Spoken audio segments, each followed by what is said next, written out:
പിശാച് നമ്മുടെ വീട്ടിൽ പലപ്പോഴും കയറി വരാറുണ്ട്. പല രൂപത്തിലും വരും, നമ്മൾ പക്ഷെ അറിയാറില്ല. പിശാചിൻ്റെ ഉപദ്രവത്തെ തൊട്ടുള്ള കാവൽ കിട്ടാൻ പലരും പറയാറുണ്ട്, ഉസ്താദ് ഞങ്ങൾ രാത്രി കിടക്കുമ്പോൾ ആരോ ഞങ്ങളുടെ വീട്ടിൽ കല്ലെറിയുന്ന ശബ്ദം, അതുപോലെ തന്നെ പൈപ്പ് തുറന്നു വിടുന്നു, ഇപ്പോൾ ഈ കള്ളന്മാർ കയറുന്നു, അതല്ല, അല്ലാതെ എപ്പോഴും ഒരു വസ്വാസ്, വാതിൽ തുറക്കുന്ന ശബ്ദം കേൾക്കുന്നു, അതെന്താണെന്നറിയില്ല. പിന്നെ വീട്ടിലേക്ക് കിടക്കുമ്പോൾ ഭാര്യയ്ക്ക് എപ്പോഴും തലകറക്കമാണ്. വീട്ടിൻ്റെ പുറത്തിറങ്ങുമ്പോൾ കുഴപ്പമില്ല, പിന്നെ വീട്ടിൽ കിടക്കാൻ പറ്റുന്നില്ല, ഉറക്കം കിട്ടുന്നില്ല, വേറെ എവിടെ പോയി കിടന്നാലും ഉറങ്ങാൻ പറ്റും. ഇങ്ങനെ വീടുമായി ബന്ധപ്പെട്ട് ഒരുപാട് പ്രശ്നങ്ങൾ പറയുന്നവരുണ്ട്. ഇങ്ങനെ വീടുമായി ബന്ധപ്പെട്ടിട്ടുള്ള പ്രശ്നങ്ങളിൽ ഒരു 80% അത് പൈശാചിക ഉപദ്രവങ്ങൾ ആവാം, ആണെന്നല്ല ആവാം. അപ്പോൾ എങ്ങനെയാണ് വീട്ടിലുള്ള പിശാചിനെ, നമ്മുടെ മനസ്സിലുള്ള, നമ്മുടെ ശരീരത്തിലുള്ള പിശാചിനെ എങ്ങനെ നമുക്ക് ഓടിക്കാം? ഇൻഷാ അല്ലാഹ് വിശദമായി നമ്മൾ ഇന്നത്തെ ക്ലാസ്സിൽ പറയുന്നുണ്ട്. ഒരു 6 കാര്യം ശ്രദ്ധിച്ചില്ലെങ്കിൽ നമ്മുടെ വീട്ടിൽ പിശാചുണ്ടാകും, ഇബ്ലീസിൻ്റെ സാന്നിധ്യം ഉണ്ടാകും, മോശപ്പെട്ട ജിന്നിൻ്റെ സാന്നിധ്യം ഉണ്ടാകും. അള്ളാഹു കാത്തുരക്ഷിക്കട്ടെ. 6 കാര്യങ്ങൾ ശ്രദ്ധിച്ചില്ലെങ്കിൽ. ഇനിയോ മറ്റൊരു 6 കാര്യം ശ്രദ്ധിച്ചാൽ പിശാചിനെ വീട്ടിൽ നിന്നും തുരത്തി ഓടിക്കാൻ പറ്റും. നമ്മുടെ വീട്ടിൽ നിന്നും പിശാചിനെ ഓടിക്കണോ? നമ്മൾ വീട്ടിലേക്ക് കിടക്കുമ്പോൾ പിശാച് വീട് വിട്ട് ഓടണോ? വീട്ടിൽ ബറക്കത്ത് വേണോ? ഐശ്വര്യം വേണോ? സമാധാനം വേണോ? സ്വസ്ഥത വേണോ? ഒരു 4 കാര്യം ശ്രദ്ധിക്കുക. 4 കാര്യം വീട്ടിലേക്ക് കിടക്കുന്ന ഓരോ ആളുകളും ഇന്നു മുതൽ 4 കാര്യം, വെറും സിമ്പിളായ 4 കാര്യം ശ്രദ്ധിച്ചാൽ പിശാചിനെ ഓടിച്ച് വീട് സ്വർഗ്ഗ തുല്യമാകും, വീട്ടിൽ ബറക്കത്തുണ്ടാകും. അല്ലാഹു തആല ഈ 4 കാര്യം ചെയ്യാനും 6 കാര്യങ്ങൾ ഉപേക്ഷിക്കാനും മറ്റ്6 കാര്യങ്ങളും ചെയ്യാനും തൗഫീഖ് തരട്ടെ. ഉസ്താദെ എന്തൊക്കെയാ പറയുന്നത്? ഒരുപാട് കാര്യങ്ങളുണ്ടല്ലോ. എല്ലാ കാര്യങ്ങളും വിശദമായി ഇൻഷാ അല്ലാഹ് ഇന്നത്തെ ക്ലാസ്സിൽ പറയുന്നുണ്ട്. ആദ്യം മുതൽ അവസാനം വരെ ഒന്ന് ശ്രദ്ധിച്ച് കേൾക്കണേ, മറ്റുള്ളവർക്കും ഇത് എത്തിച്ചു കൊടുക്കാൻ വിട്ടുപോകണ്ട. അല്ലാഹു തആല പൈശാചിക ഉപദ്രവങ്ങളെ തൊട്ട് നമ്മളെല്ലാവരെയും കാത്തുരക്ഷിക്കട്ടെ. ആമീൻ. അസ്സലാമു അലൈക്കും വറഹ്മത്തുള്ളാഹി. ബിസ്മില്ലാഹിർ റഹ്മാനിർ റഹീം. അൽഹംദുലില്ലാഹി റബ്ബിൽ ആലമീൻ വൽആഖിബത്തു ലിൽ മുത്തഖീൻ വസ്സലാത്തു വസ്സലാമു അലാ സയ്യിദിനാ മുഹമ്മദിൻ വഅലാ ആലിഹി വസ്വഹ്ബിഹി അജ്മഈൻ. അമ്മാ ബഅദ്. ബഹുമാനം നിറഞ്ഞ സത്യവിശ്വാസികളെ, ഉമ്മമാരെ, ഉപ്പമാരെ, അല്ലാഹു റബ്ബുൽ ഇസ്സത്ത് നമ്മളെല്ലാവരെയും എല്ലാവിധത്തിലുള്ള ആപത്ത് മുസീബത്തുകളെ തൊട്ടും റബ്ബ് കാത്തുരക്ഷിക്കുമാറാവട്ടെ. എല്ലാവിധ അനുഗ്രഹങ്ങളും അല്ലാഹു നൽകുമാറാവട്ടെ. നമ്മൾ ചെയ്തു പോയ അബദ്ധങ്ങളൊക്കെ അല്ലാഹു തആല വിട്ടുപുറത്തു മാപ്പ് നൽകി മരിക്കുന്ന സമയത്ത് ഈമാൻ സലാമത്തായി മുഅ്മിനായി മരിക്കാൻ അല്ലാഹു നമുക്കെല്ലാവർക്കും തൗഫീഖ് തരട്ടെ. ആമീൻ യാ റബ്ബൽ ആലമീൻ. ഒരു കിതാബിൽ കണ്ട ഒരു കഥ പറഞ്ഞു തരട്ടെ. കഥ കേൾക്കാൻ എല്ലാവർക്കും ഇഷ്ടമല്ലേ? ചെറിയ ആളുകൾക്കും വലിയ ആളുകൾക്കൊക്കെ കഥ കേൾക്കാൻ ഇഷ്ടമാണ്. ഒരു വിശാലമായ രാജസദസ്സ്. ആ രാജസദസ്സിൽ രാജാവുണ്ട്, ബാക്കി മന്ത്രിമാരുണ്ട്, അതുപോലെ പ്രജകളുണ്ട്, നാട്ടുകാരൊക്കെ ഒരുമിച്ച് കൂടിയിട്ടുണ്ട്. അപ്പോൾ അവിടെ നടക്കുന്നത് പ്രധാനമന്ത്രിയെ, രാജാവിൻ്റെ പ്രധാന മന്ത്രിയെ തിരഞ്ഞെടുക്കുന്ന അവസരമാണ്.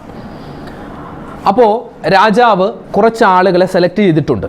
അപ്പോൾ ഇവരിൽ നിന്നും പ്രധാനപ്പെട്ട മന്ത്രിയെ തിരഞ്ഞെടുക്കുന്ന ഒരു അവസരമാണ്, ഒരു തിരഞ്ഞെടുപ്പാണ്. അപ്പോൾ എങ്ങനെയാണ് പ്രധാനപ്പെട്ട മന്ത്രിയെ തിരഞ്ഞെടുക്കുക? രാജാവ് പറഞ്ഞു, നിങ്ങളെല്ലാവരും, ഏകദേശം ഒരു 10-20ഓളം ആളുകളുണ്ട്, നിങ്ങളെല്ലാവരും എങ്ങോട്ട് പോകണം? ജനങ്ങളുടെ ഇടയിലേക്ക് ഇറങ്ങിച്ചെല്ലണം.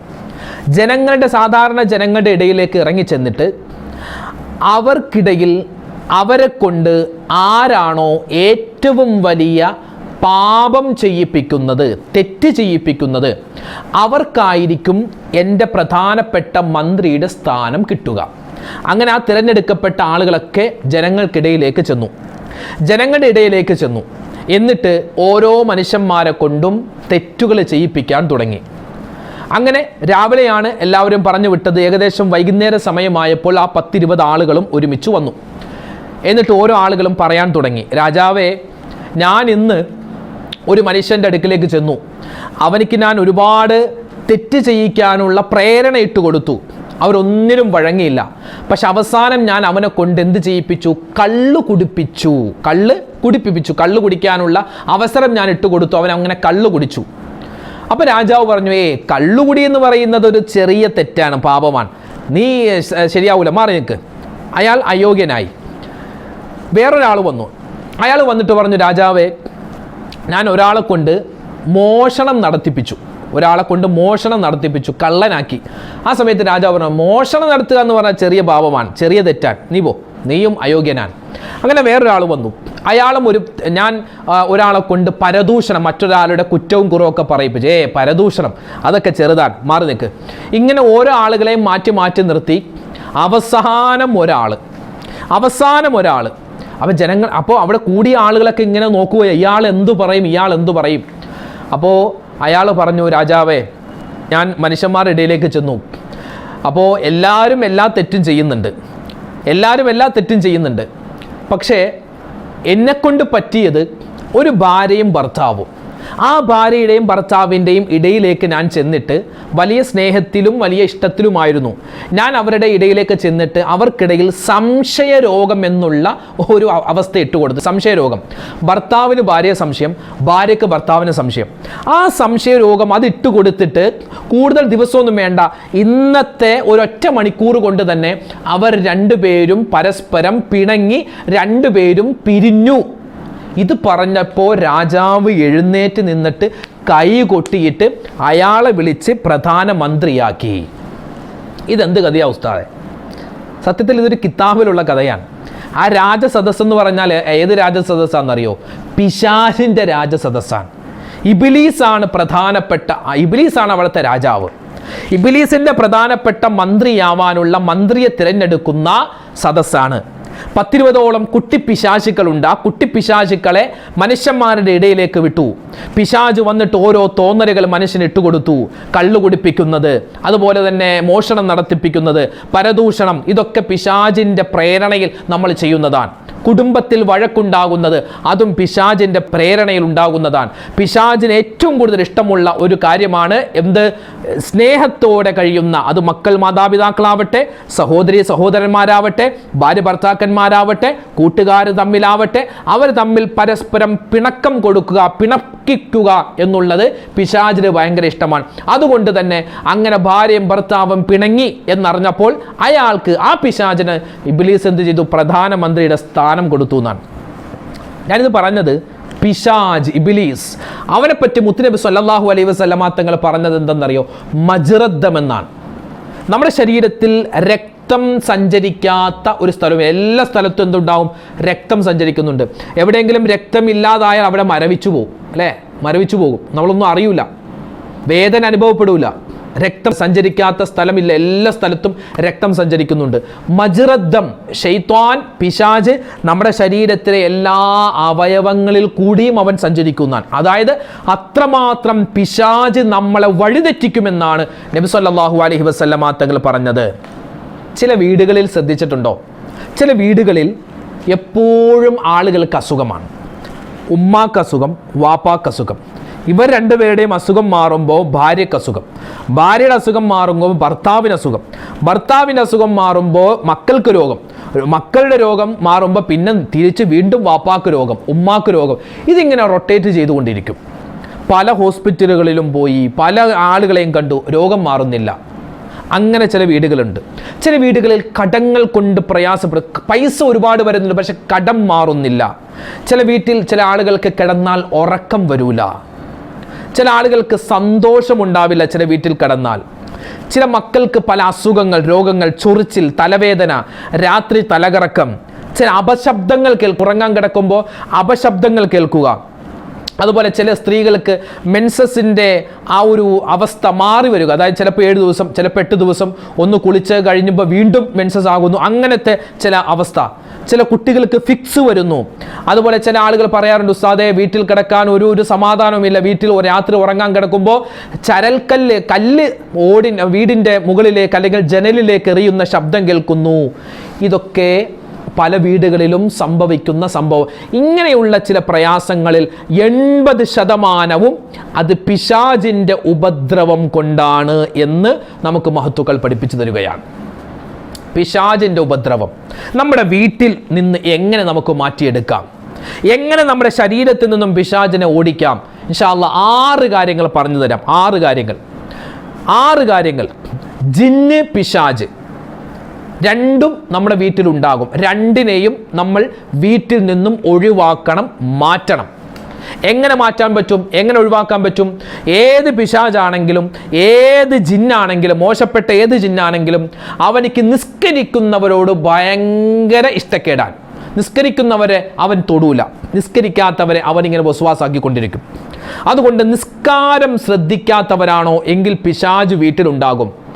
അതായത് പിശാച് വീട്ടിൽ നിന്നും ഓടാൻ നിസ്കാരം കൃത്യമാക്കുക. ചിലപ്പോൾ നിസ്കരിക്കുന്നവരായിരിക്കും, ആ നിസ്കാരത്തിൽ പിശാച് വസ്വാസം ഉണ്ടാക്കും. എങ്ങനെ?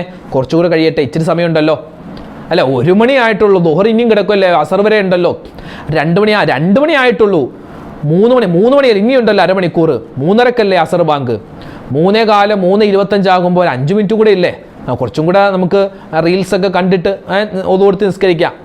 അപ്പോൾ 3:30 ആകുമ്പോൾ ഏതായാലും അസർ ബാങ്ക് വിളിച്ചു, ഇനി അസർ ബാങ്ക് കഴിയട്ടെ, ദുഹർ ഏതായാലും പോയി, ഇനി അസറിൻ്റെ കൂടെ നിസ്കരിക്കുക. ഇങ്ങനെ വസ്വാസാക്കിക്കൊണ്ടിരിക്കും.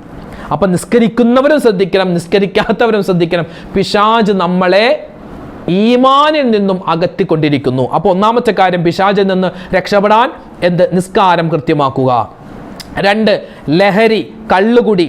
അത് ആ വസ്തുക്കൾ, ചില ആൾക്കാർ ഞങ്ങൾ കള്ളു കുടിക്കാറില്ല, ലഹരി വസ്തു ഉപയോഗിക്കാറില്ല, പക്ഷെ ആ കള്ളും ലഹരിയും നമ്മുടെ വീട്ടിലുണ്ടോ എങ്കിൽ നമുക്ക് പിശാച് ആ വീട്ടിലുണ്ടാകും. കാത്തുരക്ഷിക്കുമാറാവട്ടെ പടച്ചവൻ.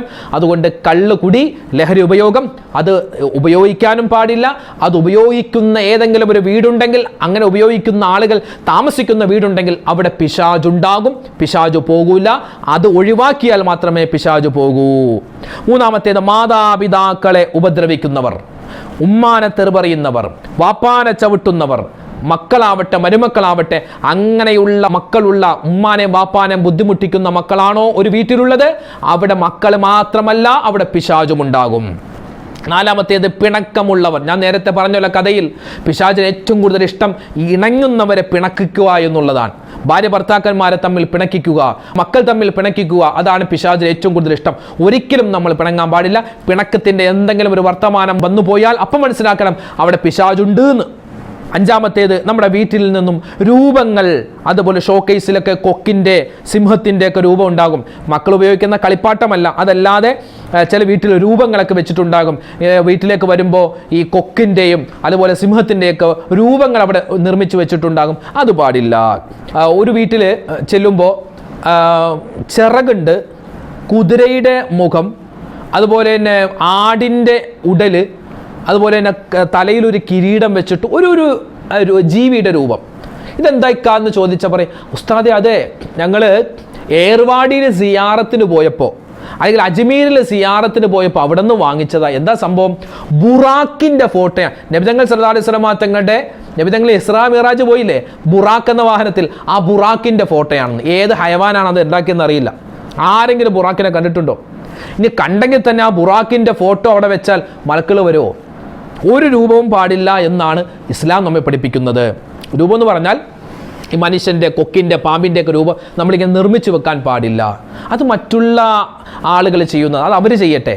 ഇപ്പം ഞാൻ പറഞ്ഞ നമ്മുടെ വീട്ടിൽ മക്കൾ കളിക്കുന്നു. ഇപ്പം നമ്മുടെ വീട്ടിൽ തന്നെ വന്നാൽ ഒരുപാട് പാവയും അതുപോലെ തന്നെ ഡോളുകളൊക്കെ ഉണ്ട്. അതല്ല പറയുന്നത്. ഷോക്കേസിൽ അല്ലെങ്കിൽ നമ്മുടെ വീടിൻ്റെ ഫ്രണ്ട് ഭാഗത്ത് ഇങ്ങനെ വെച്ചിരിക്കുന്ന രൂപങ്ങൾ ഒരു രസത്തിന് വേണ്ടി, ഒരു അഴകിന് വേണ്ടി, അത് പാടില്ല. പിന്നെ 6 കാര്യം, ദുർഗന്ധം ഏത് വീട്ടിലുണ്ടോ ആ വീട്ടിൽ നജസ് എവിടെയാണോ കെട്ടിക്കിടക്കുന്നത് അവിടെയും പിശാചുണ്ടാകുമെന്നാണ്. അപ്പോൾ നജസ്, ഇപ്പം നമ്മുടെ മക്കൾ മൂത്രമൊഴിച്ചു, അത് തുടക്കാതെ അങ്ങനെ തന്നെ ഉണ്ടായാൽ അവിടെ പിശാചുണ്ടാകും. അതുണ്ടാവാൻ പാടില്ല. പിന്നെ ദുർഗന്ധം, അതായത് അടിക്കാതെ തുടക്കാതെയൊക്കെ വീടിങ്ങനെ അലസമായിട്ടാൽ അവിടെയും പിശാചുണ്ടാകും. ഈ കാര്യം ശ്രദ്ധിക്കുക. ഈ 6 കാര്യം നമ്മുടെ വീട്ടിൽ ചെയ്താൽ പിശാചിനെ നമുക്ക് ഓടിക്കാൻ പറ്റും. 1 നമ്മൾ നേരത്തെ പറഞ്ഞതുപോലെ നിസ്കാരം കൃത്യമാക്കുക. 2 പിണക്കങ്ങൾ മാറ്റുക. 3 സുഗന്ധമുള്ള വീടായിരിക്കുക. സ്പ്രേ അടിക്കുക, അല്ലെങ്കിൽ തുടക്കുന്ന സമയത്ത് ചില മരുന്നുകളുണ്ട് നല്ല സുഗന്ധം കിട്ടാൻ. തറയൊക്കെ ക്ലീൻ ആക്കുമ്പോൾ അല്പം മണമുള്ള മുല്ലപ്പൂവിൻ്റെ, റോസാപ്പൂവിൻ്റെ ഒക്കെ മണത്തിൻ്റെ എസൻസ് കിട്ടുമല്ലോ, അതൊക്കെ വെച്ച് തുടക്കുക. വൃത്തി ഉണ്ടാവുക. 4 ഖുർആൻ ഓതുക, ദിക്റുകൾ പറയുക. 5 ഇശാ മഗ്രിബിൻ്റെ ഇടയിൽ ഹദ്ദാദ് ഓതുന്ന വീട്ടിൽ പിശാചിൻ്റെ ഒരു നിഴല് പോലും ഉണ്ടാവില്ലെന്നാണ്. ഹദ്ദാദ് പതിവാക്കുക. ഈ ഹദ്ദാദിൽ ആയത്തുൽ കുർസി ഉണ്ട്, ആമന റസൂലും ഉണ്ട്, അതുപോലെ സൂറത്തുൽ ഫാത്തിഹ ഉണ്ട്, ഇഖ്ലാസ് ഉണ്ട്, ഒരുപാട് ദിക്റുകൾ പറയുന്നു, സ്വലാത്തുകൾ പറയുന്നു. ഇതൊക്കെയാണ് ഹദ്ദാദ് എന്ന് പറഞ്ഞാൽ. ഹദ്ദാദ് കൃത്യമായി ഓതുക. പിന്നെ നമ്മുടെ അൽഹംദുലില്ലാഹ് നമ്മുടെ മജ്ലിസ് എത്രയോ ഉമ്മമാർ ഉപ്പമാർ കേൾക്കുന്നു.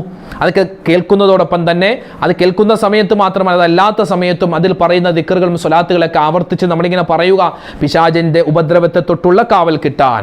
ആറാമത്തേത് അസ്മാ ഉൽ ബദർ, ബദരീങ്ങളുടെ പേര് പാരായണം ചെയ്യുക. ബദരീങ്ങളുടെ പേര് പാരായണം ചെയ്തിട്ട് ദുആരക്കുക. അങ്ങനെയുള്ള വീട്ടിൽ പിശാച് കടക്കൂലെന്നാണ്. അസ്മാ ഉൽ ബദർ അല്ലേ, നബി സല്ലല്ലാഹു അലൈഹി വസല്ലമ തങ്ങൾ അല്ലേ, നബി തങ്ങളുടെ പേരും അതുപോലെ തന്നെ ബാക്കി 313ഓളം വരുന്ന സ്വഹാബിമാർ, ആ സ്വഹാബിൽ ബദരീങ്ങളുടെ പേര് പറഞ്ഞിട്ട് ബദർ മൗദൂദ് നമ്മൾ പറയാറുണ്ട് അല്ലേ. നബിയിന വ ഹബീബിന മുസ്തഫ മുഹമ്മദിൻ സ്വല്ലല്ലാഹു അലൈഹി വസല്ലം വ അബീ ബക്കറിൻ വ ഉമറ വ ഉസ്മാന വ അലിയിൻ വ തുൽഹത വ സുബൈരി വ അബ്ദുറഹ്മാനി വ സഅദ് വ സഈദ് വ അബീ ഉബൈദത വ ലഖ്നസി വൽ അർഖമി വ അനസത വ ഇയാസിൻ വ ഉനൈസിൻ വ ഇയാസിൻ വ അനസിൻ എന്ന് തുടങ്ങുന്ന 313ഓളം വരുന്ന സ്വഹാബിമാരുടെ പേര് അസ്മാ ഉൽ ബദർ. ആ ബദരീങ്ങളുടെ പേര് ഒരു ദിവസമെങ്കിലും, അല്ലെങ്കിൽ ഓരോ ദിവസം ഓതാൻ പറ്റിയാൽ അങ്ങനെ, അല്ലെങ്കിൽ ആഴ്ചയിൽ എങ്കിലും ഒന്ന്, എല്ലാ വെള്ളിയാഴ്ച രാവിലും അസ്മാ ഉൽ ബദർ ഓതിയിട്ട് നമ്മൾ ദുആരക്കുക. പിശാചിൻ്റെ ഉപദ്രവം കുറയുമെന്നല്ല, ഇല്ലാതാകും.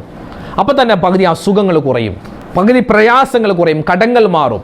പിന്നെ വീട്ടിലേക്ക് കടക്കുമ്പോൾ എന്ത് ചെയ്യണം? നബി സല്ലല്ലാഹു അലൈഹി വസല്ലമ തങ്ങൾ പിശാചിനെ ഓടിക്കാൻ വീട്ടിൽ കയറുന്ന ആളുകളോട്, വീട്ടിൽ പ്രവേശിക്കുന്ന ആണിനോടും പെണ്ണിനോടും ചെയ്യാൻ പറഞ്ഞ സൂത്രപ്പണി എന്താ? സലാം പറഞ്ഞ് വീട്ടിലേക്ക് കയറുക. അസ്സലാമു അലൈക്കും വറഹ്മത്തുള്ളാഹി എന്ന് പറയുക. ആ ഉറക്കെ പറയുമ്പോൾ വീട്ടിൽ ചിലപ്പോൾ ഉമ്മ ഉണ്ടാകും, വാപ്പ ഉണ്ടാകും, മക്കളുണ്ടാകും, ഭാര്യ ഉണ്ടാകും, സഹോദരൻ സഹോദരി ആരെയാണുള്ളത് അവർ സലാം അടക്കട്ടെ. അപ്പോൾ വീട്ടിലേക്ക് കിടക്കുമ്പോൾ സലാം പറയുക. വലത് കാലുകൊണ്ട് വീട്ടിലേക്ക് കിടക്കുക, ബിസ്മില്ലാഹിർ റഹ്മാൻ റഹീം എന്ന് പറയുക, സൂറത്തുൽ ഇഖ്ലാസ് പാരായണം ചെയ്യുക. 4 കാര്യം. 1, വലത് കാലുകൊണ്ട് കയറുക, സലാം പറയുക, ബിസ്മി പറയുക, സൂറത്തുൽ ഇഖ്ലാസ് ഒരു വട്ടം ചുരുങ്ങിയതെങ്കിലും ഓതുക. ഈ 4 കാര്യം ചെയ്താൽ വീട്ടിൽ നിന്നും, നമ്മൾ വീട്ടിലേക്ക് കടക്കുമ്പോൾ വീട്ടിൽ പിശാച് ഉണ്ടെങ്കിൽ, ഇബ്ലീസ് ഉണ്ടെങ്കിൽ പുറത്തേക്ക് ഓടണം. ഈ 4 കാര്യം ചെയ്താൽ അവനെ തുരത്താൻ പറ്റും. അപ്പോൾ ഇൻഷാ അല്ലാഹ് ഈ കാര്യം ശ്രദ്ധിക്കുക. നമുക്ക് അല്ലാഹു തആല ഇതൊക്കെ ശ്രദ്ധിച്ച് നമ്മുടെ വീട്ടിൽ, നമ്മുടെ കുടുംബത്തിൽ, നമ്മുടെ മക്കളിൽ പിശാചിൻ്റെ സാന്നിധ്യമില്ലാതെ അള്ളാഹുവിൻ്റെ റഹ്മത്തിൻ്റെ മലക്കുകളുടെ സാന്നിധ്യം കിട്ടാൻ ഈ പറയപ്പെട്ട കാര്യങ്ങൾ ചെയ്യുക. അള്ളാഹു റബ്ബുൽ ഇസ്സത്ത് തൗഫീഖ് തന്ന് അനുഗ്രഹിക്കുമാറാവട്ടെ. അപ്പോൾ എന്താ ചെയ്യേണ്ടത്? ബിസ്മില്ലാഹിർ റഹ്മാൻ റഹീം എന്ന് പറയുക, വലത് കാലുകൊണ്ട് വീട്ടിലേക്ക് കയറുക, പിന്നെയോ സലാം പറയുക, അസ്സലാമു അലൈക്കും വറഹ്മത്തുള്ളാഹി എന്ന് ചുരുങ്ങിയതെങ്കിലും പറയുക. പിന്നെയോ ഇനി ആരും വീട്ടിലില്ല എങ്കിൽ അസ്സലാമു അലൈനാ വ അലാ ഇബാദില്ലാഹി സ്വാലിഹീൻ എന്ന് പറയുക.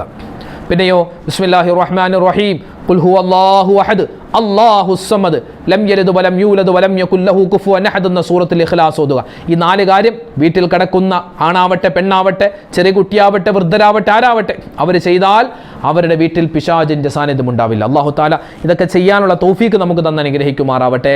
പിശാചിൻ്റെ ഉപദ്രവത്തെ തൊട്ട് അല്ലാഹു റബ്ബുൽ ഇസ്സത്ത് നമ്മളെല്ലാവരെയും കാത്തുരക്ഷിക്കുമാറാവട്ടെ. ആമീൻ ആമീൻ ബിറഹ്മതിക യാ അർഹമർ റഹീമീൻ. ഒരുപാട് ദുആ വസിയത്തുള്ളാഹ്. ഉസ്താദെ പ്രത്യേകം ദ്വാരക്കണേ. ഞങ്ങളുടെ മക്കളുടെ കാര്യം, ഞങ്ങളുടെ ഭർത്താവിൻ്റെ കാര്യം, രോഗങ്ങളാണ്, പ്രയാസങ്ങളാണ്, കടങ്ങളാണ്, പ്രശ്നങ്ങളാണ്, മരണപ്പെട്ട ഉമ്മാക്ക് വേണ്ടി, വാപ്പാക്ക് വേണ്ടി, ഭർത്താവിന് വേണ്ടി, ഭാര്യയ്ക്ക് വേണ്ടി, ഇങ്ങനെ 100,000 കമൻറ്റുകൾ, 100,000 പ്രശ്നങ്ങളൊക്കെ പറഞ്ഞ് ദ്വാരക്കാൻ പറഞ്ഞ ഒരുപാട് മുഅ്മിനീങ്ങളുണ്ട്. അല്ലാഹുവേ പടച്ചവനെ എല്ലാവരുടെയും എല്ലാ പ്രയാസങ്ങളും നീ മാറ്റിക്കൊടുക്കണേ അല്ലാ. പവിത്രമായ ഈ മാസത്തിൻ്റെയൊക്കെ ബറക്കത്ത് കൊണ്ട് ഞങ്ങളുടെയൊക്കെ മനസ്സിൻ്റെ ഹലാലായ മുറാദ് നീ ഹാസിലാക്കി തരണേ അല്ലാ. അല്ലാഹുവേ പിശാചിൻ്റെ ഉപദ്രവത്തെ തൊട്ട് കാക്കണേ അല്ലാ. ഞങ്ങളുടെ മക്കളെ എല്ലാവരെയും നീ ഖൈറിൻ്റെ അഹ്ലുകാരിൽ ഉൾപ്പെടുത്തണേ റഹ്മാനെ. അല്ലാഹുവേ ഇബാദത്തുകളൊക്കെ കൃത്യമാക്കി നിന്നെ അനുസരിച്ച് ജീവിക്കാനുള്ള തൗഫീഖ് ഞങ്ങൾക്ക് എല്ലാവർക്കും നൽകണേ അല്ലാ. ആമീൻ ബിറഹ്മതിക യാ അർഹമർ റഹീമീൻ. വൽഹംദുലില്ലാഹി റബ്ബിൽ ആലമീൻ. ഇൻഷാ അല്ലാഹ് നാളെ മറ്റൊരു വീഡിയോയുമായിട്ട് നമുക്ക് കാണാം. അസ്സലാമു അലൈക്കും വറഹ്മത്തുള്ളാഹി തആല വബറകാതുഹു.